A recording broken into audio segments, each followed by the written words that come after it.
Hi guys, আজকে আমি শিখবো কিভাবে মোমো বানাতে হয়। কিন্তু তার আগে তোমরা কি মোমোর ইতিহাস জানো? জানো না? আমিও জানি না।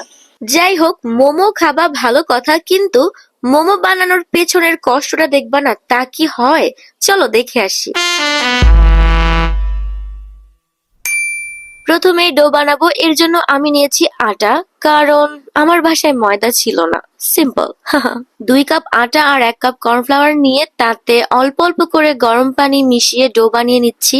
আর সব গরম পানি একসাথে দিয়ে দিইনি, অল্প অল্প করে গরম পানি মিশিয়ে এভাবে মেখে নিয়েছি।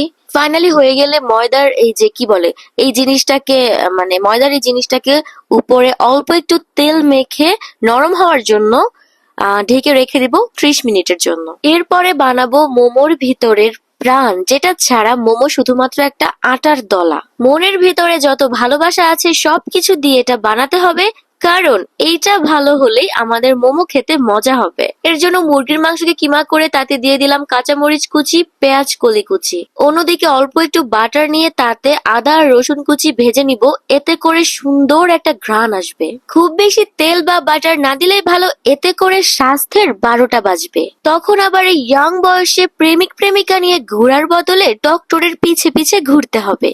যাই হোক, এই গরম আদা রসুন মিশিয়ে নিলাম, তারপরে দিয়ে দিলাম এই যে লাল সয়া সস, একটু হালকা মেরেছি ভাই লাল পানি।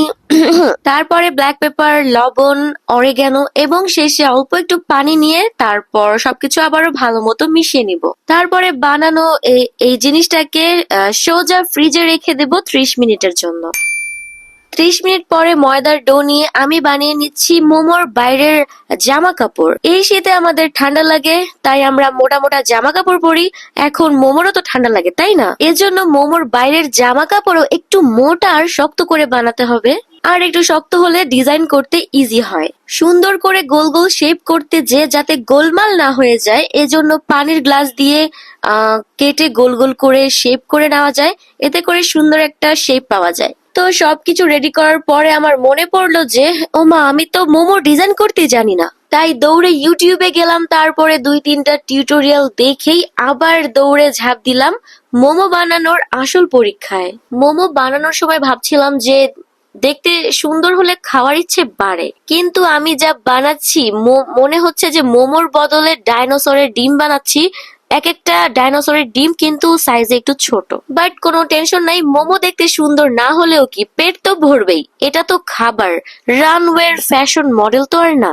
এবার মোমোগুলোকে স্টিম করব 15 মিনিটের জন্য, এতে করে মোমো একটু ঘেমে যাবে। কিন্তু ভয় নাই, মোমো তো স্টিম বাথই পছন্দ করে, তাই না? আবার ভুলে কেউ ওভেনে মোমো দিয়ে দিয়েন না, তাহলে মোমো হয়ে যাবে কেক মোমো। 15 মিনিট স্টিম করার পরে ফাইনালি আমার হয়ে গেছে আমার মোমো। আমার কাছে দেখতে কিন্তু ভালোই লাগছে, আর মনে হচ্ছে যে পারফেক্টলি সিদ্ধ হয়ে গেছে। ভিতরে যা ছিল আর কি, ভেতরের যে প্রাণ সেটা। মোমোর শেপ দেখে অজ্ঞান হয়ে পড়ে গেলেও খেতে কিন্তু খুবই মজা হয়েছে। আমি শিওর এভাবে মোমো বানিয়ে খাওয়ালে তোমার প্রেমিক বা প্রেমিকা তোমাকে আরো বেশি ভালোবাসবে। তোমার ক্রাশ তোমার প্রেমে পড়ে যাবে। আর তোমার প্রেমিক প্রেমিকা ক্রাশ কিছুই না থাকে, তাহলে এভাবে মোমো বানিয়ে খাও, তুমি নিজেই তোমার প্রেমে পড়ে যাবা। সো টেক লাভ।